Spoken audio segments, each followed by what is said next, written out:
Okay, so let's get started.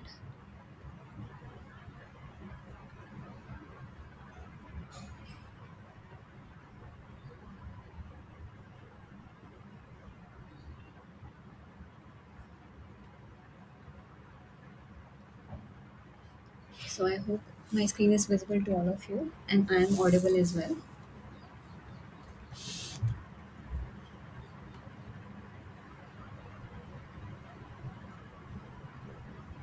So good evening everyone. Today I am going to discuss about the week 6 tutorial of medicinal chemistry, which is a platform, NPTEL platform course running on the NPTEL platform, and the course instructor is Professor Harinath Chakrapani from Exar Pune, and I am Simran, your PMRF teaching assistant from IIT Bombay. So we have taken up to 5 lectures right now. So this is the sixth one. So here we will be focusing on the concept as well as the problem solving assessment. So so first of all, so this is the standing guidelines for everyone that this is a problem solving session which will be held on every Saturday 5 to 7 p.m. and the platform is Google Meet. So we will be meeting every Saturday on Google Meet on this link only.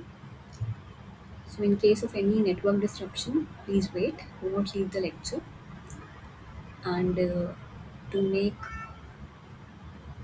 the life easy, please ask your queries in the chat box or raise your hand.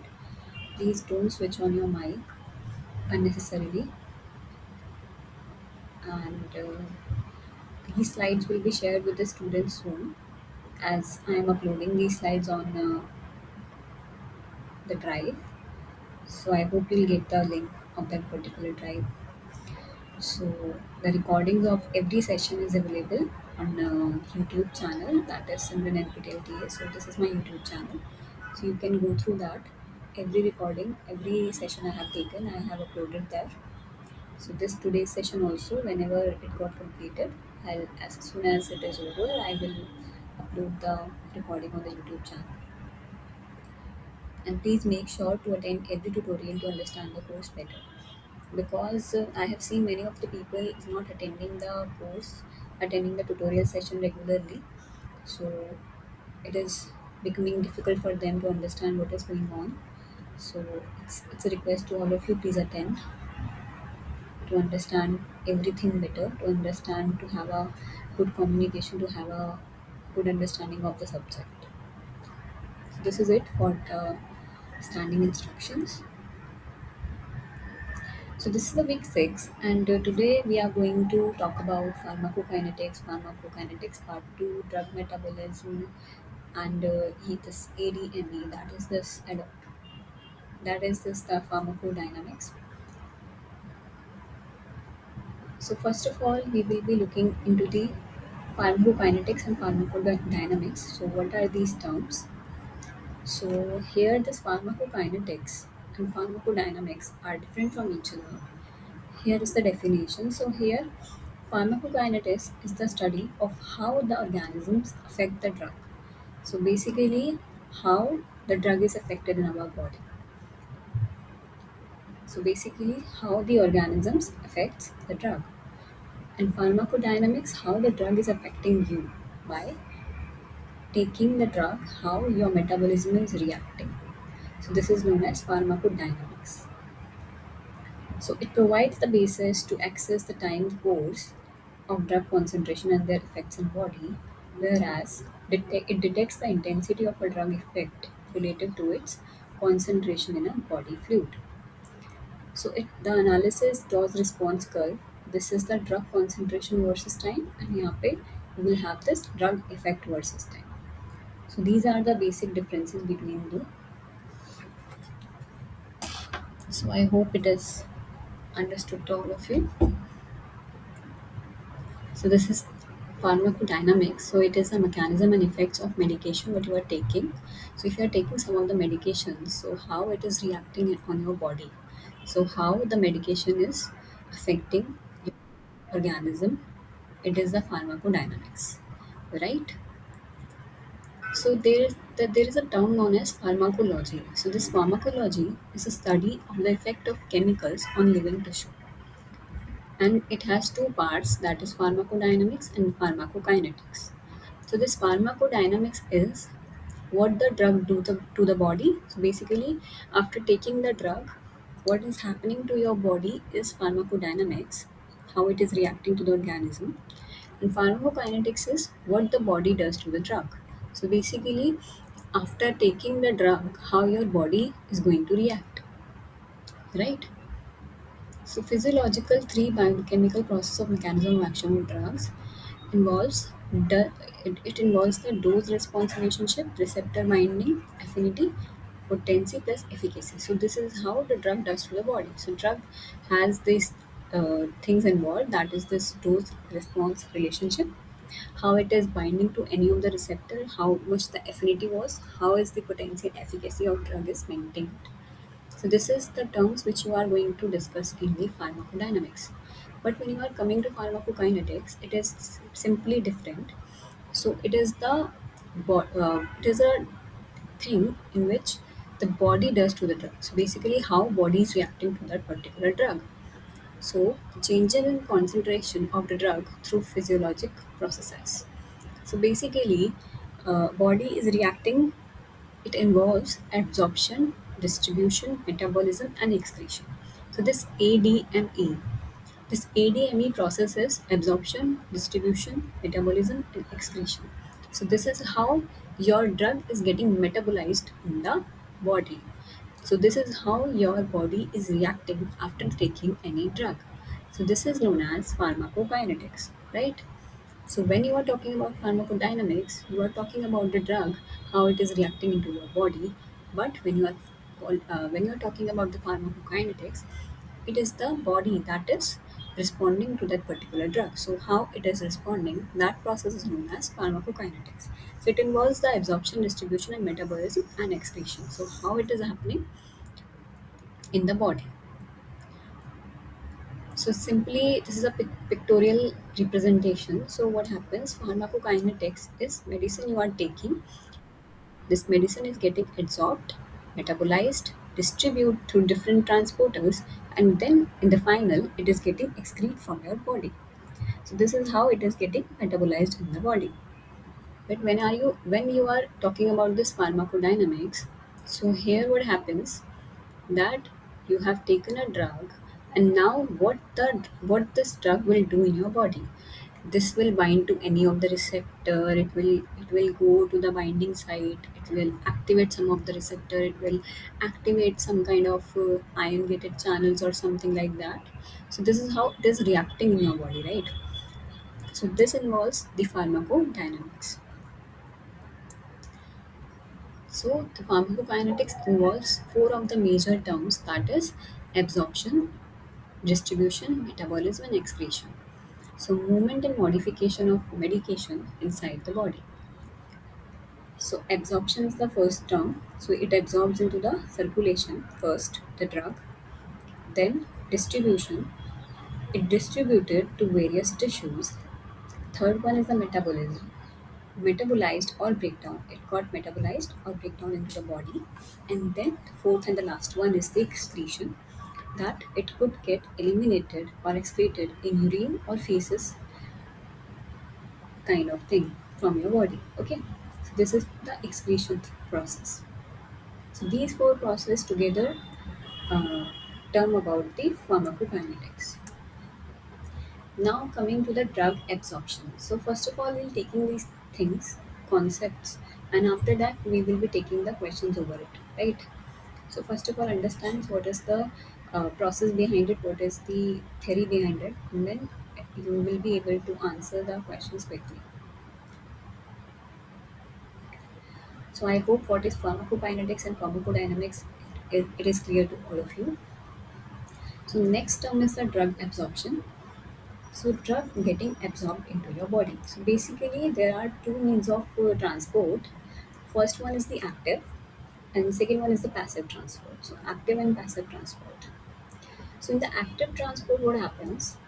There is a carrier mediated and it is a energy dependent against concentration gradients and show carrier saturation kinetics. Just 1 second.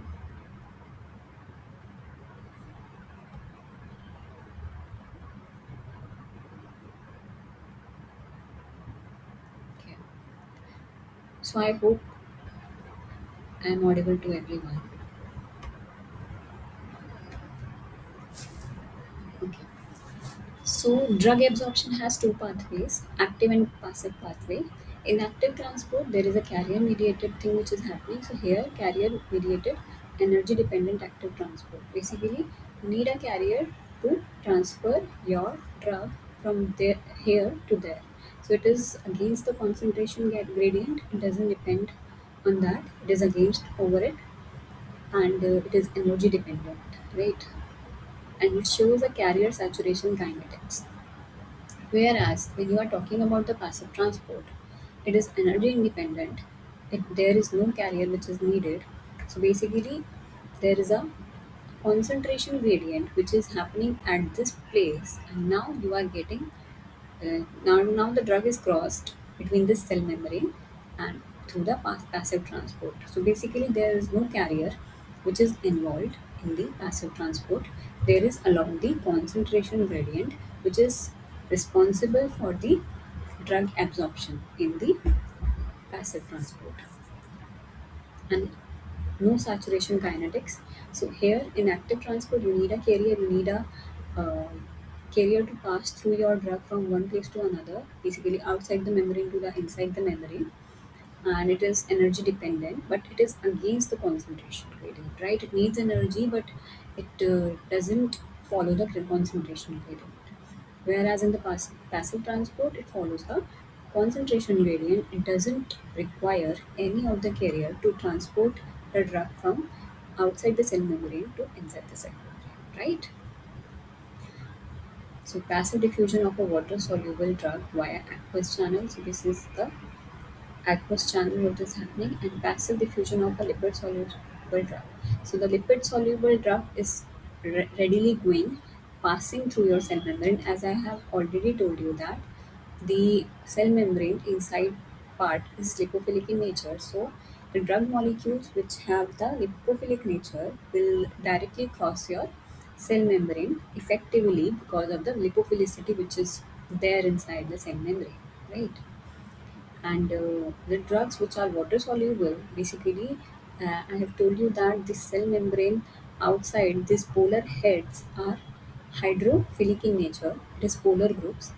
So if your drug is also water soluble, then what happens? There is a aqueous channel. This is an aqueous channel through which your drug is now passing, okay? But when you are talking about this active transport, there is a carrier which is needed. So this is the carrier, and the energy which is utilized through ATP and converted to ADP. So this is the energy which is getting utilized and through which your drug is getting transported through the cell membrane. So this is how active transport and passive transport differ from each other.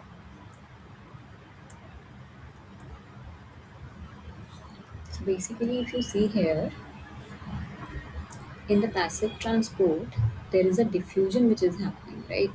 So high concentration gradient to low concentration gradient. So there is a concentration gradient inside and outside the cell membrane. So that is why there is a diffusion which is happening through the cell membrane.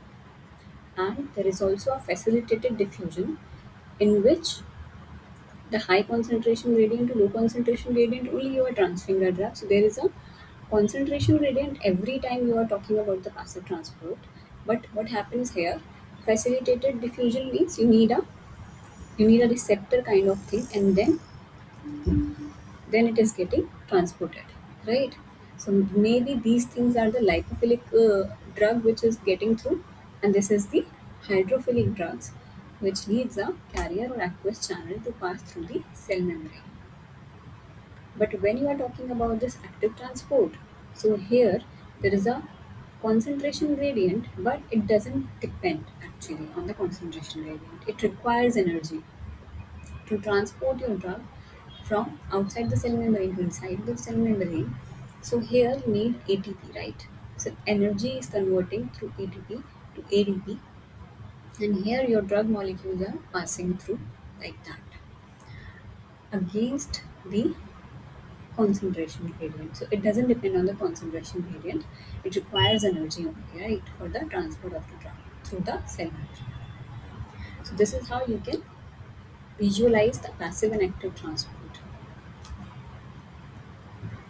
Then there is a term known as endocytosis. So what do you mean by this endocytosis? So there are some kind of drugs that are so large that endocytosis is needed. So the molecules which are bigger in size, drug molecules.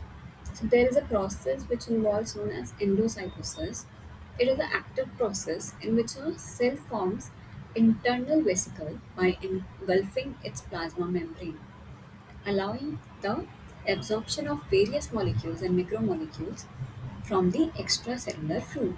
So basically there is a vesicle here, as you can see. Now the cell membrane, the cell forms an internal vesicle, so it engulfs this plasma membrane. This plasma membrane is getting engulfed, and there is a vesicle which is forming here. And this vesicle is now allowing the absorption of various of these molecules and macromolecules from the extracellular fluid. So basically, this is the extracellular fluid, and here these molecules will get absorbed onto this vesicle, which is forming after engulfing the plasma membrane or the cell membrane. So here, this vesicle is able to absorb various molecules and macromolecules, and through which now your transport of the drug molecule will take place, right? This is also an active process, but different from what you say a conventional active and passive thing. So I hope it is clear to all of you what is endocytosis, how it is happening. So this is the steps involved in the endocytosis. So during endocytosis, the cell membrane folds inwards and fuses together. This surrounds the substance in a pocket. So here the cell membrane fold inwards. Here it is getting fold inwards and fuses together. So it is surrounding a substance that has to be transported through the cell membrane. So this is the substance which has to be transported through the cell membrane. So now it is getting folded, and then it forms a pocket. The pocket pinches off inside the cell, forming a vesicle. So it forms a pocket here surrounding the molecule which has to be transported, and then this pocket pinches off inside the cell, forming a vesicle. And now the vesicle fuses with the lysosome or similar vesicle, and then the enzymes break down the membrane and the contents inside. So now this vesicle fuses with any of the lysosome or similar vesicle.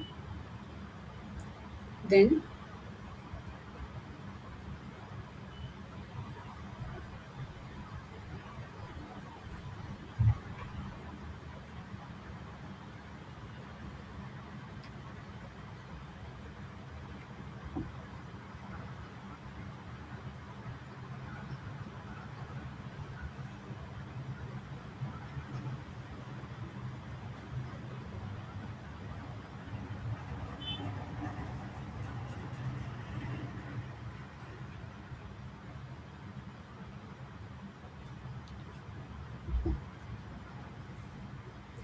so,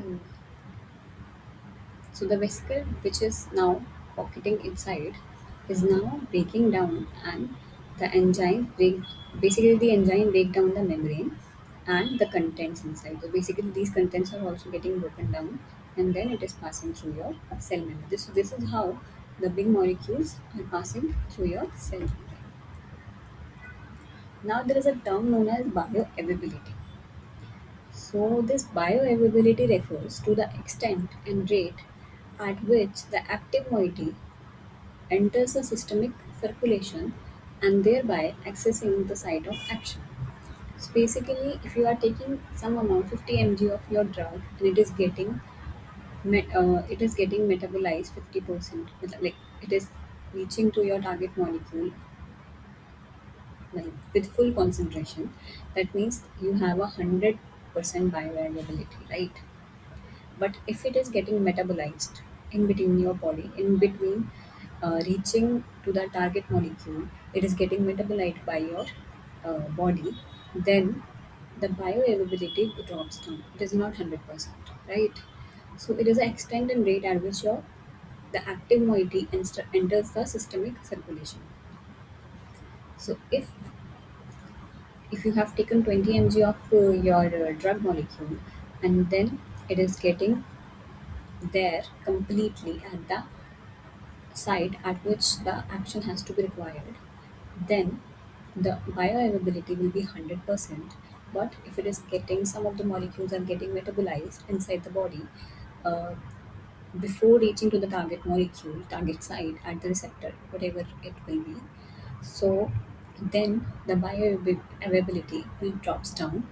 It is now not 100%, but yes, it should be something that like 50% if the 10 mg of the compound is reaching to your receptor, but it would be 50%. It is not going to be 100%, right?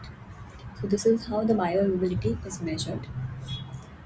So if we talk about this intravenous injections, so basically when you take any IV, so your 100% of that particular drug is getting absorbed in your blood, and that is why when you have talk about this IV injection, this IV injection it has 100% bioavailability. Why? Because as it is given into the veins, so as soon as it is given to you, it is absorbed by the blood, and it is directly affect the target molecule. So every mg of that particular compound is going certainly to your target molecule without metabolized in your body, without getting breakdown, without any interception. It is getting to the target molecule completely. So that is why IV injections are working better. It is actually given when there is a complete need of uh, you can say that it is given when there is a need of the thing when the drug has to attack on that particular site, and drug is really has to administrate. Okay, so this is the drug molecule and R after drug administration. So how it is acting into your body. So when you have taken it, it is giving some certain amount of activity as soon as you have given the drug with time, and then it is getting metabolized in your body. So that is how it is getting metabolized, and that is why now the effect will go down. So only the IVs will be having your 100% bioavailability. But if you are taking orally like a tablet, then there is a time that it would be having some of the bioavailability, but then it will get metabolized in your body. So it doesn't have 100% bioavailability. Okay. So I hope it is clear to everyone what is the bioavailability and how it is going through it.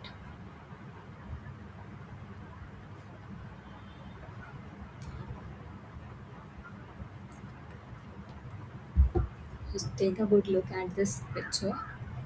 If you have any doubt, please tell me.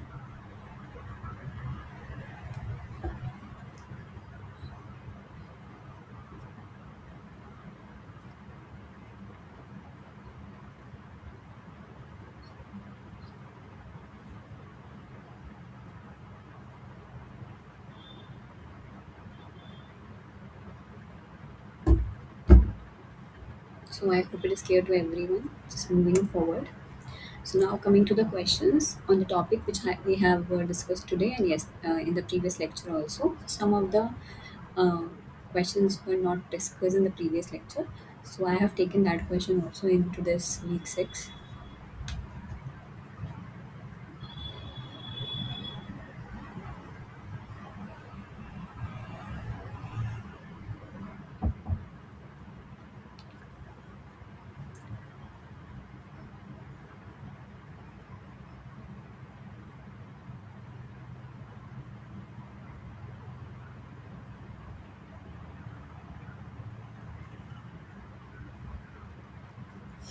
So first question describes which of the following best describes pharmacodynamics? Study of drug absorption and distribution, study of drug metabolism and excretion, study of biochemical and physiological effects of drug and their mechanism, and study of drug formulation and stability.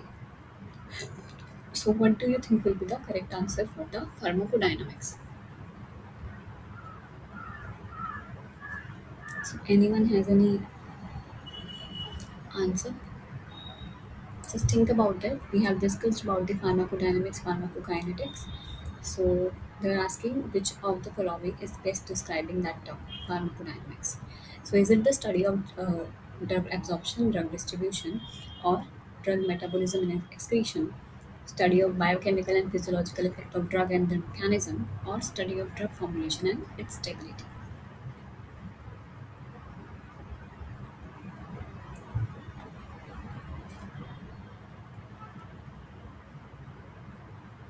So the right answer is option number C. It is the study of biochemical and physiological effect of drug and their mechanism. So what do you mean by that? So pharmacodynamics deals with what drug does to the body, including receptor interaction, dose response relationship, therapeutic effect, and toxicity. It focuses on mechanism of action. So that is why it is a study of biochemical and physiological effect of drugs and their mechanisms. So I hope it is clear to all of you, the question answer. Coming to the next question, so it is asking what is the major site of drug absorption in gastrointestinal tract? So what is the major site of drug absorption in GI tract? Is it stomach, small intestine, large intestine, esophagus? So what do you think will be the major site of drug absorption in GI tract? Where would be that drug getting absorbed? Any answers?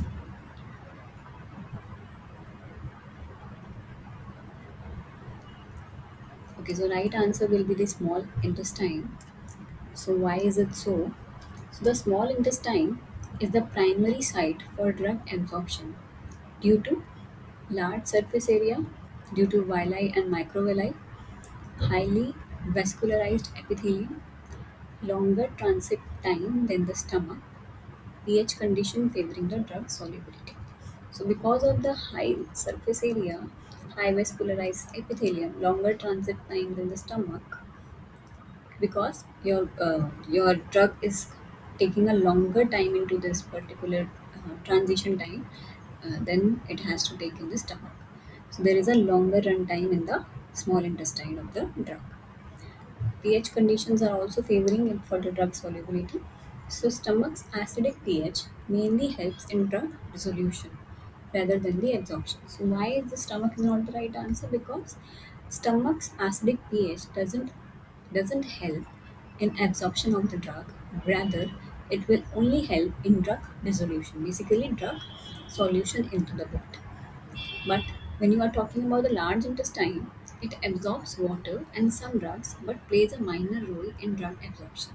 So it is not the large intestine which is the correct answer, because it is only absorbing the water and some of the drugs, but the small intestine has the main role in the drug absorption because of these 4 points.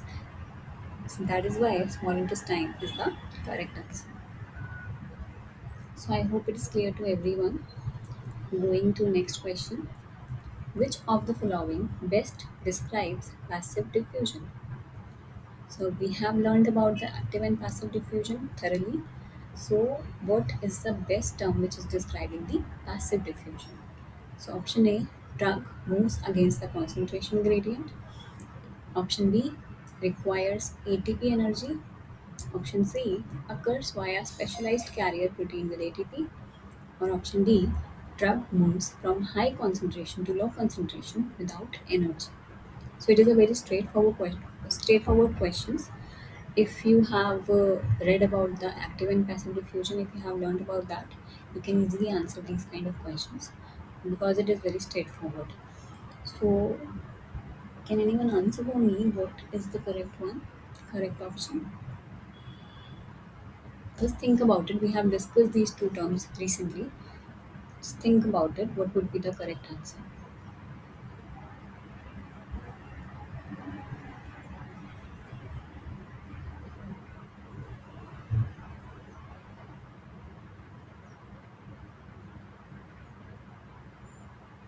So the correct answer is drug moves from high concentration to low concentration without energy.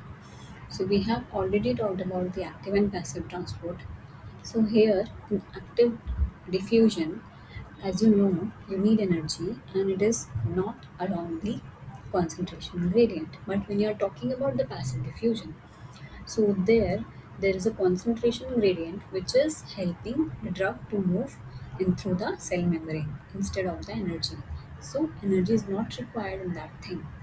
That is why drug moves from high concentration to low concentration without energy requirement.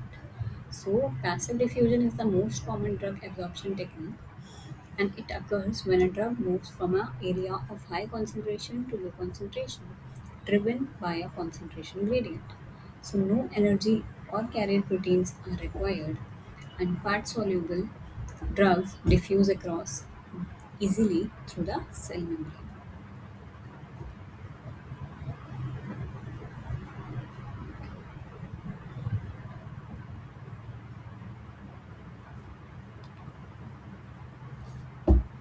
So, I hope it is clear why it is the D option, which is the correct one. Passive diffusion is the most common drug absorption technique and it is involving the concentration driven movement of the drug molecule. Okay, so if anyone has any doubt, please ask me right now. Till now, I hope it is clear to everyone, whatever we have discussed so far.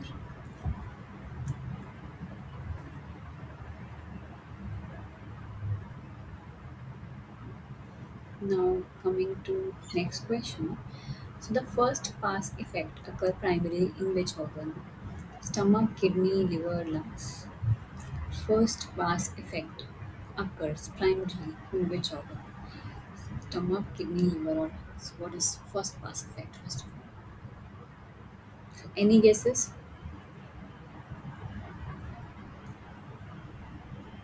Just think about it.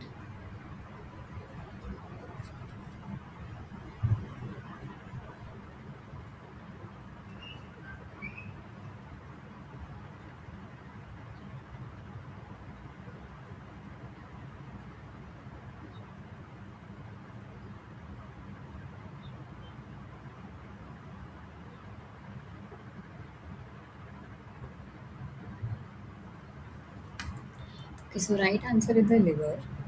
So explanation is the first pass effect is known as first pass metabolism. It refers to extensive metabolism of orally administered drugs before they reach systemic circulation.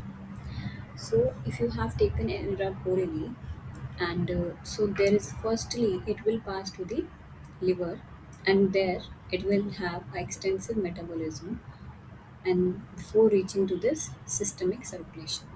So oral drugs are absorbed in the GI tract and transported via the hepatic portal vein to the liver. And liver metabolized many drugs before they enter systemic circulation. So reducing its bioavailability, drugs given via IV, sublingual or rectal routes bypass this effect. So as we have discussed about the bioavailability, so what happens that first pass metabolism affects the bioavailability of the process So when you have taken orally any of the drug, it will absorb to the GI tract, gastrointestinal tract, and it transported then to the hepatic portal vein to the liver.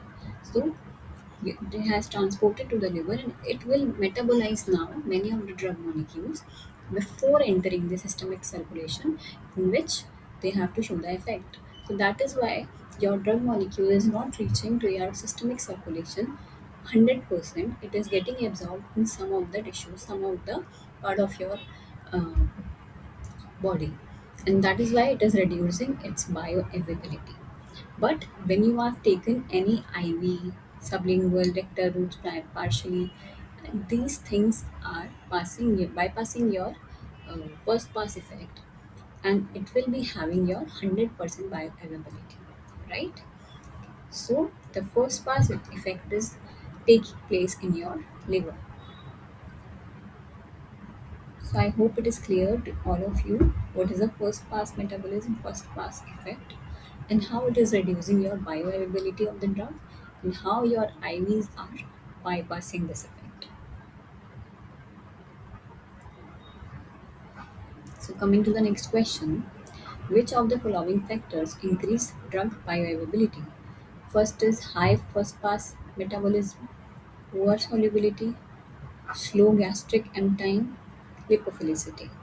So, which of the following things are increasing your drug bioavailability? So, what do you think will be the right answer?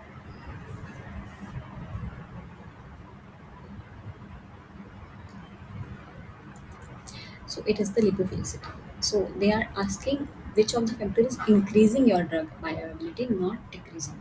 If you are decreasing, then this is the high first pass biometabolism that is decreasing your thing.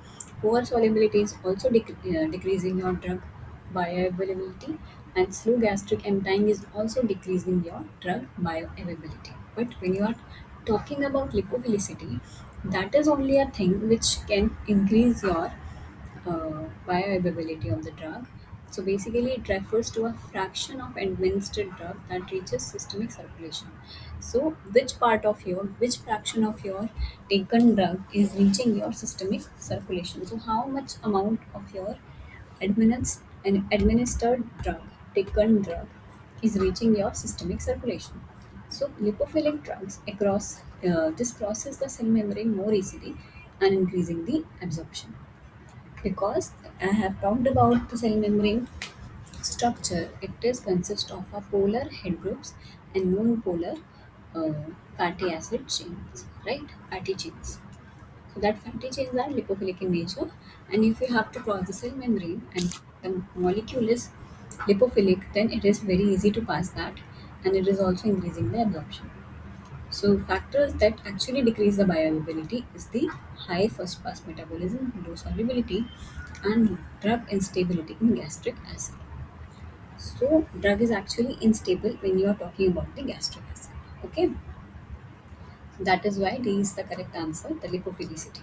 Lipophilicity actually increases the bioavailability of your drug because it can cross your cell membrane very easily, which will increase the absorption of that particular drug molecule. So I hope it is clear to everyone. Coming to the next question, which of the following is an example of phase 1 metabolism? So, phase 1 metabolism: gluco, glucuronidation, acetylation, hydrolysis, sulfation. So, what do you think will be the example of phase 1 metabolism? It is glucuronidation, acetylation, hydrolysis, or sulfation.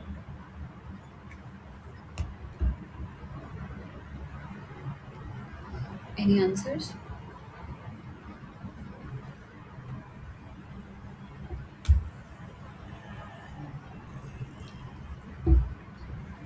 Just a second.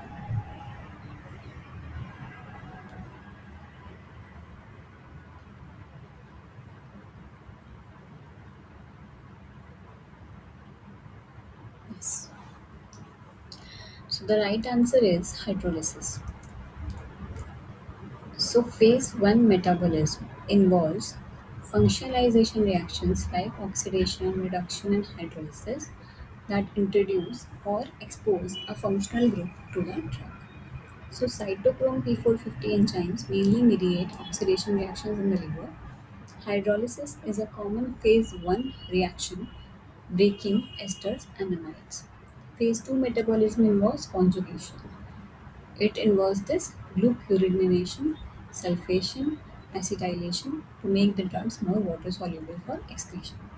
So, when you are talking about the phase 1 metabolism, you are talking about the hydrolysis instead of these three. Why? Because it is a phase 1 metabolism that involves the functionalization reaction, and functionalization reaction means oxidation, reduction, and hydrolysis reaction that will introduce or expose a functional group like hydroxyl group, amine acid group to the drug. Okay, so hydrolysis is a common phase 1 reaction breaking esters and amides, and in phase 2 you will be talking about this conjugation to make the drugs more water soluble for excretion. So that is why hydrolysis is the correct answer instead of this acetylation, sulfation, or glucuronidation.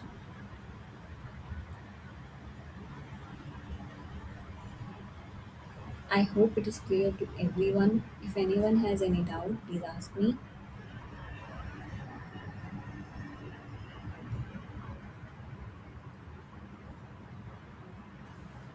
Okay, then. Okay, so first of all, we will be talking about this processes. As as most of you don't know, what is this phase one, phase two process? So we will be briefly discussing these things. So metabolic processes are often categorized into two phases. Phase 1, which involves oxidation, reduction, and hydrolysis, and phase 2, which focus on conjugation reaction to make substance more water soluble for easy excretion. So phase 1 metabolism is phase 1 reactions, also known as functionalization reaction. It introduces or modify functional group on the drug or xenobiotic molecule. So basically it is altering the functional group present on the drug molecule. How it is altering it? So purpose is the functionalization reaction alteration, and how it is doing it. It is the reaction which involves in that is oxidation, reduction, and hydrolysis. Enzymes which are involved is the most important enzymes involved in phase 1 metabolism are the cytochrome P450 enzyme, it also known as mixed function oxidases. Other enzymes which are involved in the alcohol dehydrogenase and aldehyde dehydrogenase, ester and amide hydrolysis, epoxide hydrolase, and flavin monooxygenases. So these are the enzymes which are involved in phase 1 metabolism. So if you are talking about phase 1 metabolism, you are talking about the introduction or modification of the functional group which are present on the drug molecule. And how you are going to do that is the reaction which are involving, that is oxidation, reduction, and hydrolysis. And the enzymes which are primarily involved are cytochrome P450 and other enzymes which we have discussed here. Right? So this is all about the phase 1 metabolism. So the outcome will be phase 1 metabolism often result in more polar water soluble metabolite, but the metabolite can still be active. For example, oxidation, cytochrome P450 enzyme can add oxygen atom to a drug molecule and convert it into the more polar form. Reduction, it can add hydrogen atoms to a drug molecule and again increase its polarity. And when you're talking about hydrolysis, it will also split a molecule with the addition of water, such as the breakdown of ester or amide bond. So this is how they are improving the polarity of the drug molecule. Okay, but when you are talking about the phase 2 metabolism, so what happens here? So the enzyme which are involved in phase 2 metabolism includes UDP, glucouronide transferase, sulfotransferase, N-acetyltransferase, and methyltransferases. So basically, these are the enzymes which are involved in phase 2 metabolism, and it results in a larger, more polar, and often inactive metabolite that is readily excreted from the body. So, when you're talking about phase 1, some of the metabolites could still be active, but in phase 2 metabolism, it is clear that you will have more larger, more polar molecules, and the metabolite will be inactive and are not readily suitable for the excretion part from the body. So, for examples, this glucuronation, the addition of glucuronic acid, a sugar molecule to the drug or metabolite, sulfation, the addition of sulfate group to the drug or metabolite, acetylation, as the name suggests, the addition of acetyl group to the drug, methylation is the addition of methyl group to the drug molecule. So these are the processes, these are the reactions which are involved in phase 2 metabolism. So, in summary, phase 1 metabolism modify a drug or xenobiotic by introducing or altering the functional group, while phase 2 metabolize, metabolism conjugates these substances with hydrophilic group to facilitate excretion. So, this is how you can differentiate between phase 1 and phase 2 metabolism in the body of the drug. Okay. So I hope it is clear to all of you how you can differentiate this phase 1 and phase 2 metabolism, what are the enzymes involved, what are the outcomes, what are the reactions which are playing in both the cases. So if you have any doubt, please ask me.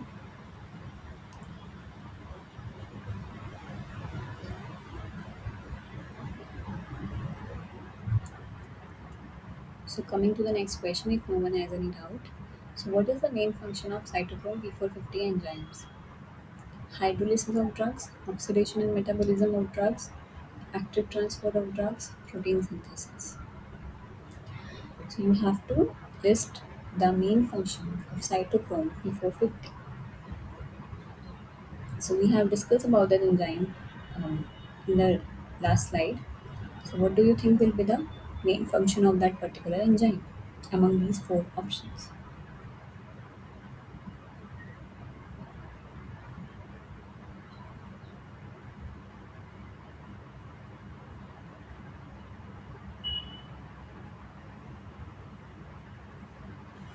So the correct option is oxidation and metabolism of the drugs.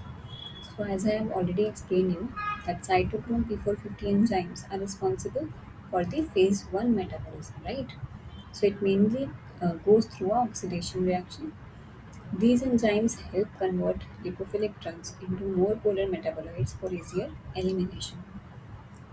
So cytochrome 3A4 is most abundant cytochrome enzyme metabolize 50% of the drugs. So these molecules are involved in oxidation and metabolism of the drug. So they are converting the lipophilic drugs into the polar metabolites for the easier elimination.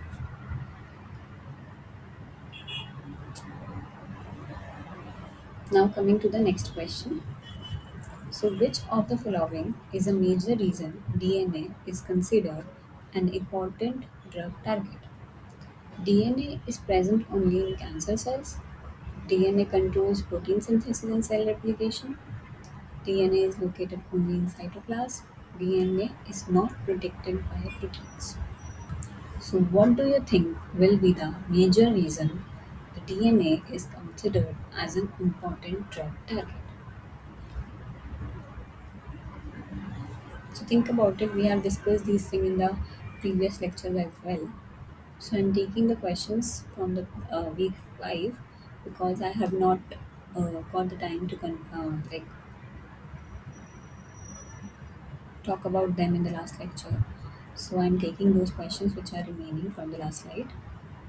So here we have actually talked about DNA and everything in thoroughly through the week 2, week 3 and week 4 lectures. So if anyone has anything regarding that, please go to that video lectures. You will be um, more, if you will be understanding more things if you have taken that lecture and then you are coming here.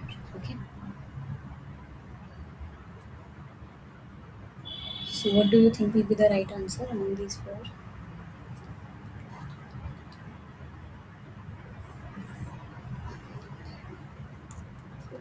So the right answer will be the option number B. DNA controls protein synthesis and cell replication. That is why it is a important drug target. So DNA stores genetic information, regulates replication and transcription, which are essential for cell survival. Many anti-cancer antimicrobial drugs target DNA to disrupt these processes. For example, drugs like cisplatin binds to DNA and interfere with replication. It doesn't allow the DNA molecule to get replicate. So if you are keen to know what's replication transcription, please go to the video lectures I have taken already and uploaded on the YouTube channel, and you will know about replication and transcription processes. Okay. So I hope it is clear to all of you the answer of this question. Any doubts? Anything?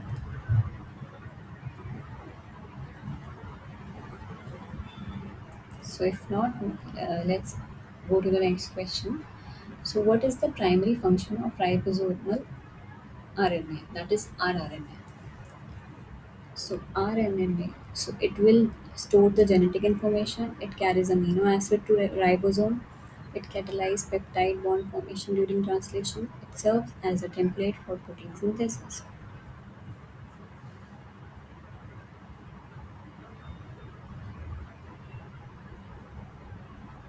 So I have already given the explanation. So I think it is very straightforward to know what is the right option.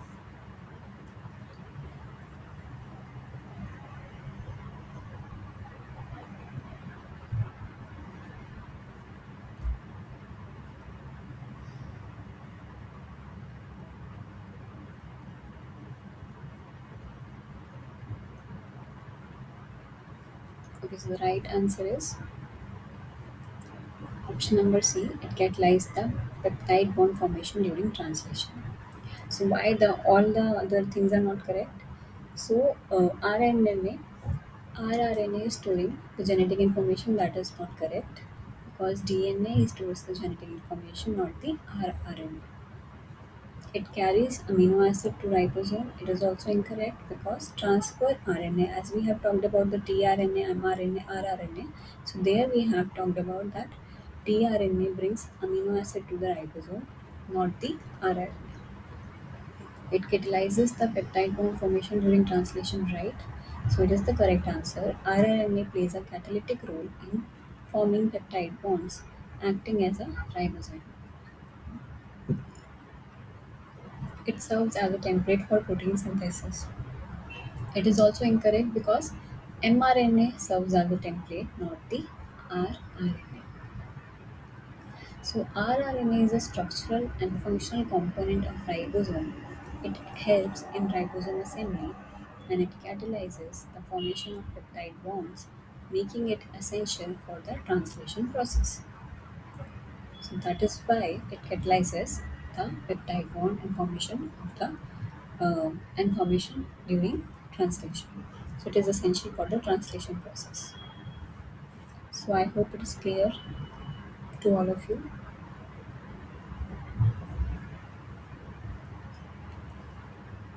Next question. Which enzyme is targeted by fluoroquinolone antibiotics? DNA polymerase, RNA polymerase, DNA gyrase, reverse transcriptase. So I think this I have already talked about. Just refreshing your knowledge through this question. Yes, so the right answer is option number C, DNA gyrase. So fluoroquinolones inhibit DNA gyrase and topoisomerase 4 in bacteria and prevent the DNA supercoiling and replication. For example, ciprofloxacin. So it prevents the DNA supercoiling and replication. So fluoroquinolones inhibit DNA gyrase. Okay, coming to the next question. So which enzyme is responsible for unwinding of DNA molecule?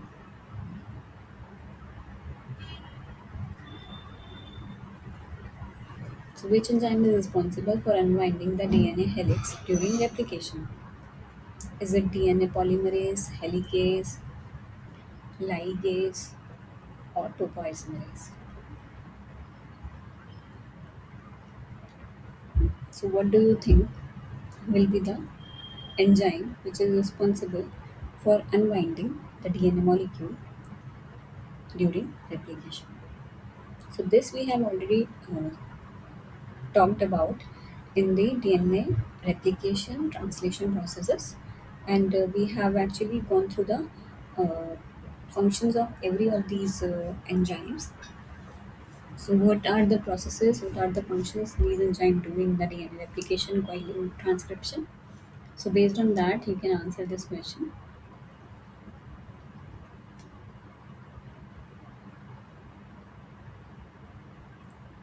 So, anyone has answer? So, the answer is helicase. So, I hope you remember that helicase functions by unwinding the DNA. So, it is essential for replication as it separates DNA strands. It unwinds the DNA strands, allowing polymerases to access single-stranded template for synthesis. So DNA polymerase is not the correct one because DNA polymerase synthesizes DNA but not unwind it. Helicase unwinds the double-stranded DNA by breaking the hydrogen bond between the base pairs. So the base pairs adenine, thymine, cytosine, guanine, right? Those things having the hydrogen bond in between them. So a helicase unwinds the double-stranded DNA by breaking those hydrogen bonds.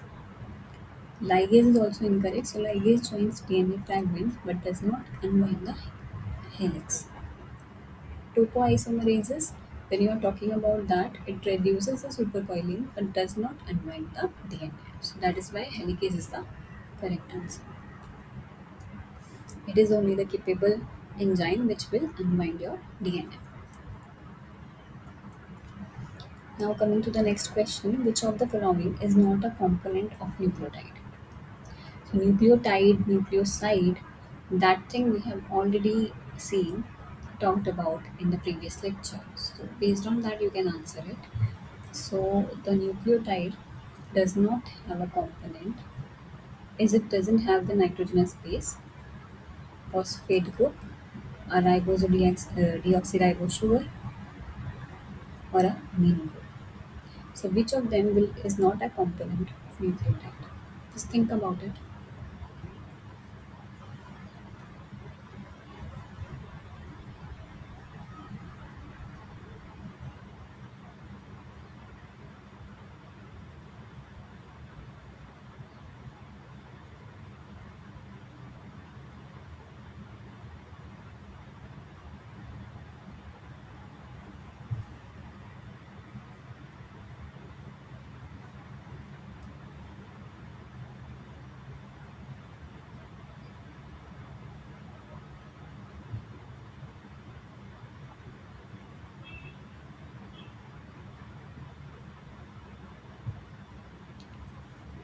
Okay. So the right answer is the amino group.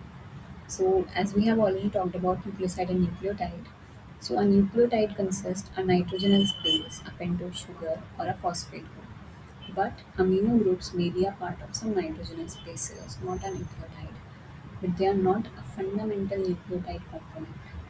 So basically, it is not a nucleotide component, but it is present in your nitrogenous bases, amino groups. So a nitrogenous base is incorrect because all nucleotide contain a nitrogenous base, that is adenine, thymine, cytosine, guanine, or uracil. Among these four, there is a nitrogenous base which is always present in your nucleotide. A phosphate group it is also incorrect because nucleotides contain phosphate group that link together, link nucleotides together. So the phosphate groups are the one that are responsible, which is linking basically the nucleotides together. A ribose or deoxyribose sugar is also incorrect. Why? Because the sugar determines whether the nucleotide is a part of RNA or DNA. Sugar or deoxyribose sugar.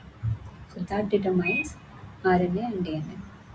Amino group is the right answer because amino groups are present in some nitrogenous bases but are not a required component of all the nucleotides. Okay, I hope it is clear to everyone. Coming to the next question, what is the role of restriction enzymes in molecular biology? Restriction enzymes. So the option one is like they cut DNA at specific sequences, they synthesize new DNA strands, they join the DNA fragments, they repair mismatched DNA bases. So what do you think will be the correct one? What will be the role of restriction enzymes?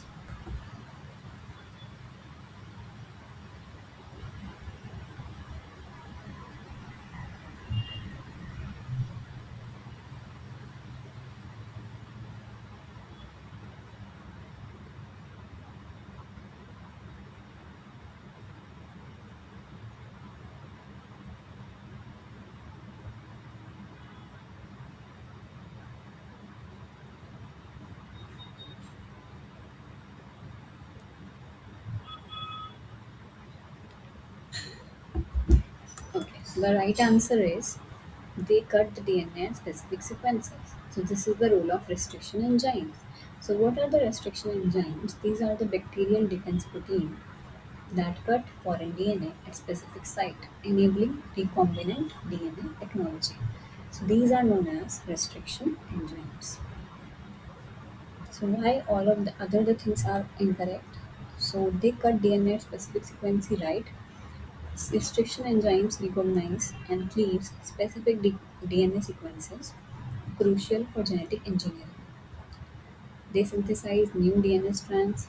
Incorrect. Why? Because DNA polymerase perform DNA synthesis, not restriction enzymes. So they cut the DNA at specific position, but it does not synthesize new strands.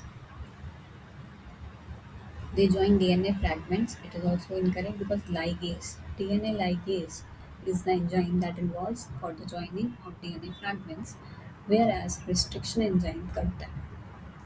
Okay, so DNA ligases are the enzymes which joins the DNA fragments, but it doesn't cut them.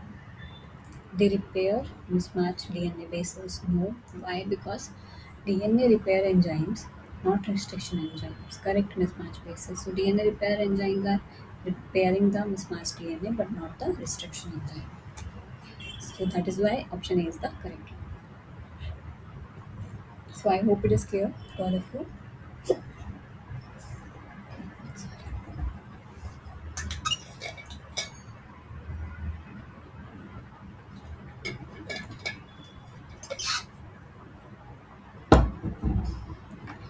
So then coming to the next question. What is the function of transfer RNA during translation? So it carries amino acid to ribosome. It forms peptide bonds between the amino acids. It transcribes genetic information from DNA. It unwinds the mRNA. So we have already talked about today only about mRNA, tRNA, RNA. So what do you think will be the correct function for transfer RNA during translation?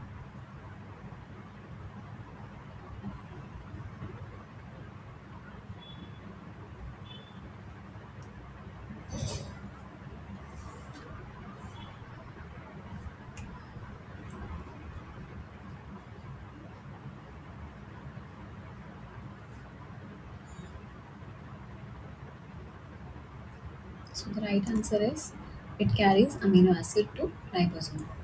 So tRNA has an anticodon that pairs with mRNA codons and carries specific amino acid to the ribosome, ensuring correct protein assembly. So it carries amino acid to ribosome, yes. So tRNA transports the amino acids to ribosome and ensure proper codon anticodon pairing. It forms peptide bonds between amino acid. Incorrect. Why? Because rRNA is responsible for the peptide bond formation, not the tRNA, as we have seen in the previous slides also. The role of rRNA, it transcribes the genetic information from DNA. No. Why? Because mRNA transcribes the genetic information, not the tRNA. It unwinds mRNA. It's also incorrect because we have discussed that helicase unwinds the DNA, but no enzyme unwinds mRNA during translation. Okay, so that is why option number A is correct. tRNA is responsible for the amino acids carrying to ribosome. Okay, coming to the next question. What is the function of telomerase? It repairs damaged DNA, it extends the ends of linear chromosomes, it synthesizes new DNA strands, it removes RNA primers. So, what is the function of telomerase?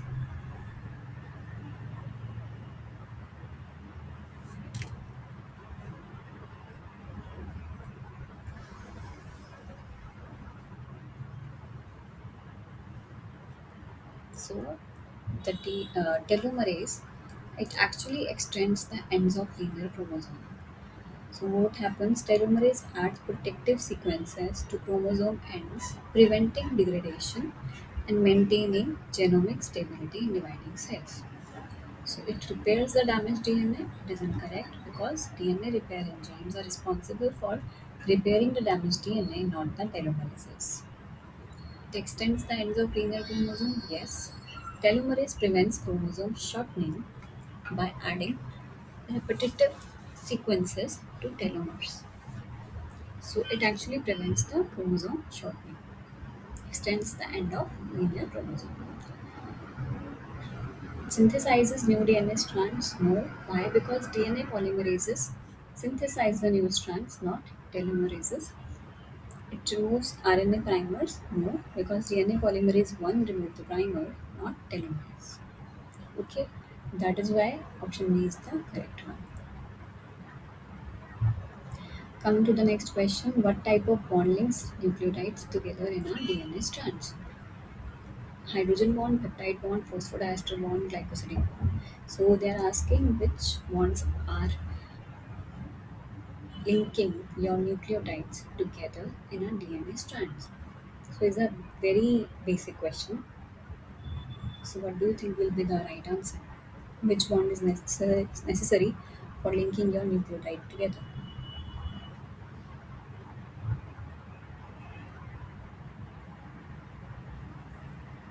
So it is the phosphodiester bonds. Phosphodiester bonds provide DNA and RNA with structural integrity, connecting nucleotides through phosphate linkages between sugar. So hydrogen bonds are incorrect. Why? Because these are present between the complementary base pairs, not within the backbone. Peptide bonds are also incorrect because these bonds are linking amino acid and protein, not the nucleotides. Phosphodiester bonds are the bonds which form between the sugar and phosphate, backbone of DNA and RNA. Glycosidic bonds are also incorrect. Why? Because it connects sugar to nitrogenous bases, not nucleotides together. So, to linking the nucleotides together, you need to have a phosphodiester bond between the sugar and phosphate group. Okay. Coming to the next question, which of the following antibiotics are widely used during World War II for treating bacterial infection? Erythromycin, chloramphenicol, proflamin, rifampicin. So now we are going to World War II. So what do you think will be the antibiotic which is widely used treating the bacterial infections through the World War II?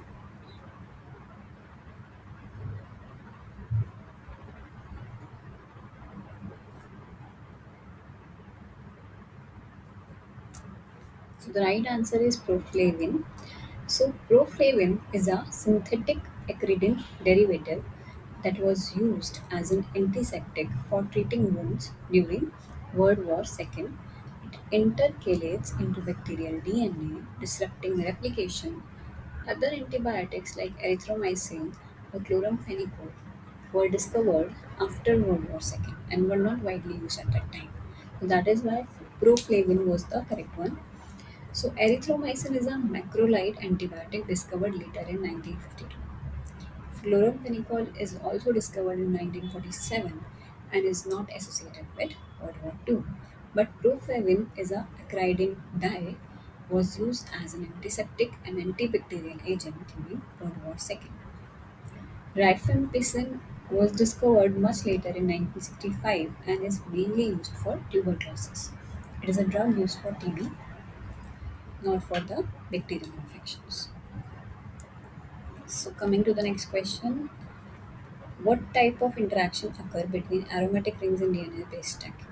Covalent bonding, electrostatic attraction, hydrophobic interaction, disulfide bonds. So if you have aromatic rings in the DNA-based stacking, so what kind of interaction would you suppose to have in between them?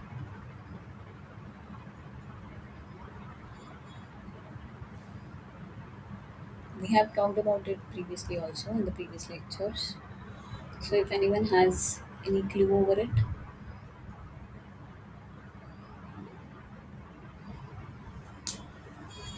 so the correct answer is hydrophobic interaction. So as the name suggests, covalent bonding could not form between the base stacking. Otherwise, the unwinding of DNA would not be happening, right? The transcription replication is not. So, base stacking occurs due to hydrophobic interaction among aromatic nitrogenous bases, which minimizes exposure to water, and these interactions stabilizes the DNA helix by reducing entropy. Covalent bonds hold nucleotide together but do not contribute to stacking. Because these bonds are high energy bonds, so the bond dissociation energy is very high, so you are not capable of unwinding your DNA if it has a covalent bonding between the base pairs. So base stacking does not involve covalent bonds. Electrostatic attraction, negatively charged phosphate backbone repels rather than attracts. So that is why it is not possible electrostatic attraction. Hydrophobic interaction is the correct one. Why? Because base stacking is driven by hydrophobic interaction between the aromatic bases. Disulfide bonds. This is also incorrect because disulfide bonds occur in between proteins, not in DNA. So I hope it is clear to all of you why the option C is correct one. Coming to the next question. What is the structural characteristic of acridine dye like proflavin? They contain a peptide backbone, they have a polycyclic planar structure, they have ionic bonds with DNA bases, they act as a competitive enzyme inhibitor. So what do you think will be the correct option for the proflavin?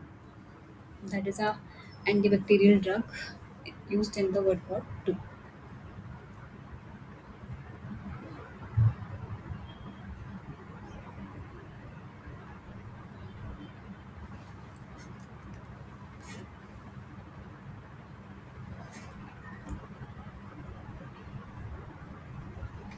Okay, so the right answer is they have a polycyclic planar structure. Acridine dyes like proflavin contain planar polycyclic structure that insert between base pairs of DNA and disrupts its function. They do not rely on ionic bonding or enzyme inhibition for activity.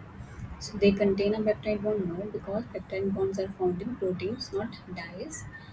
And they have a polycyclic planar structure, yes, because they have a flat fused ring system that allows them to intercalate into the DNA. They form ionic bond with DNA bases. No, intercalation occurs through non-covalent interactions, not ionic bonds. They act as a competitive enzyme inhibitor. No, because acridine dyes do not inhibit enzymes directly.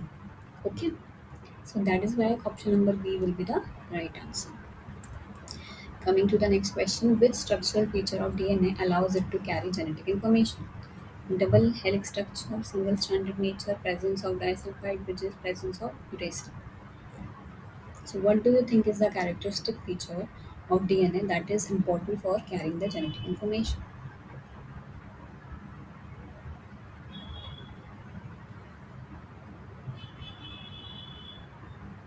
So, the correct answer is double helical structure because it provides a structural stability and allows semi conservative replication, ensuring the faithful transmission of genetic information.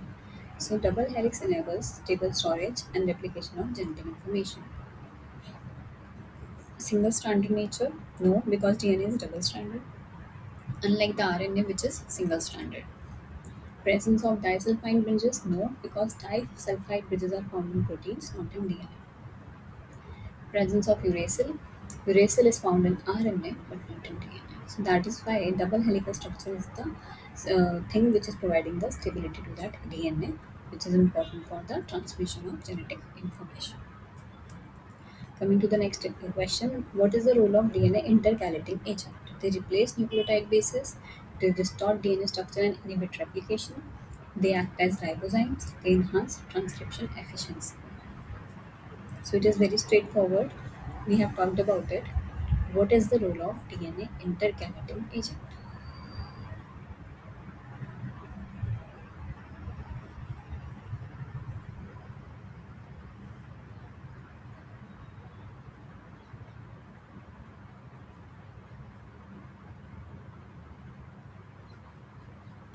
So the right answer is they distort DNA structure and inhibit replication.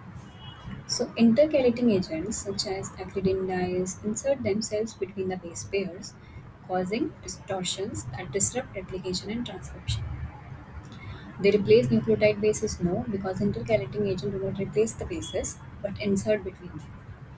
They distort the DNA structure and inhibit replication? No, because intercalating agents disrupt DNA and making replication and transcription difficult. They act as ribozymes? No, ribozymes are RNA molecules with catalytic properties. They enhance the transcription efficiency. Intercalators inhibit transcription rather than enhancing it. Okay, that is why option number B is the right one. Next question.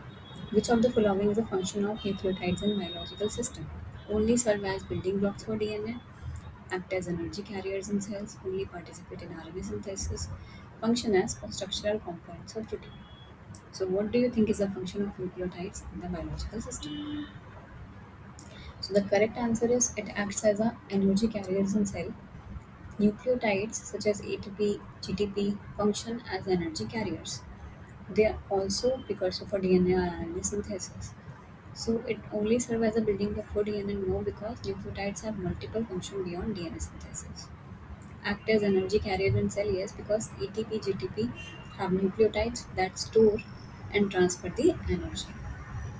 It only participate in RNA synthesis? No, because nucleotides are also used in DNA, ATP, and signaling molecule. Function as structural component of proteins? No, because proteins are composed of amino acids, not the nucleotides. So nucleotides act as a energy carriers in the cell. So coming to the next question, what is the primary cause of DNA denaturation? Strong acid or bases, high salt concentration, presence of RNA polymerase, DNA ligase activity. So, what is the cause for the DNA denaturation? So, the correct answer is strong acid or bases. So, DNA denaturation occurs when hydrogen bond breaks, separating the strands. This can be caused by heat, extreme pH, or chemical denaturants. So, strong bases and acids are capable of extreme pH disruption between hydrogen bonding, leading to a strand separation. High salt concentration doesn't affect. Salt can stabilize the DNA rather than denature it. Presence of RNA polymerase? No, because RNA polymerases transcribes DNA but does not denature it. DNA ligase activity. DNA ligase join the DNA fragments but does not denature the DNA. So that is why the primary cause of DNA denaturation is the strong acid or base. Basically, it can denature by heat, extreme pH, or chemical denaturants if you add them. So this is how the DNA naturation is working. So DNA naturations are basically occurs when the hydrogen bonds are breaking between the DNA strands. Separation of the DNA strands is happening due to the heat, extreme pH, or chemical denaturants. So I hope this is clear to all of you. So every question is clear to everyone. If you guys have any doubt regarding any of the question which we have discussed today or in the previous lecture, please feel free to ask. So just tell me if you have any doubt. Otherwise, we are stopping the lecture today here only. So thank you so much for joining and thank you so much for your attention.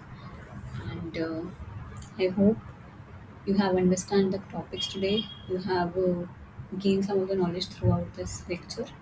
So the main motivation of having this question answer session is that you learn something and learn something new, and also recall whatever you have learned from the video lecture of Professor Harinath Chakrabarty. So I hope you people are coming after watching that session, and then you are coming here and answering these questions. So it becomes actually beneficial for all of you if you have seen those videos and then you are coming here. It is actually beneficial and helps actually for me to understand that thing. For me to you, everyone can understand easily if you have taken those lecture videos.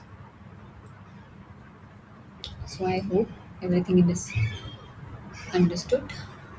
So we are stopping today's lecture. Thank you so much for attending, and now you can leave the meeting.